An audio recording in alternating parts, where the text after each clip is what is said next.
هفتمیا بیا یه روش یادت بدم که دیگه تو بمیمیم گرفتن اشتباه نکنی. بریم با هم حلش کنیم. آقا تو فقط کافیه بری این عددا رو تجزیه کنی. نگاه کن 36 رو من میتونم بنویسم 6 تا 6 دوباره خورد میشه 2 تا. این 6 هم خورد میشه 2 تا. دیگه هیچ کدوم از اینا خورد نمیشه. دور اینایی که خورد نمیشن رو من خط میکشم. خب میرم همین کارو با 90 میکنم. 90 اگر به صورت ضرب بنویسی میشه 3 تا که 3 دیگه خورد نمیشه. 30 رو خورد میکنی مینویسی 3 تا که 3 دیگه خورد نمیشه.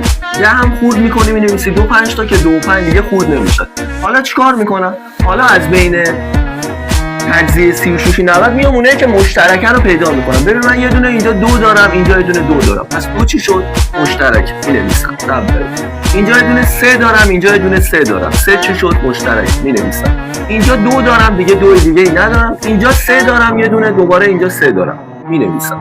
حالا اینا رو تو هم ضرب بکنی رسیدی به جواب 2 3 تا 6 تا 6 هم ضرب در 3 میشه 18 و تمام.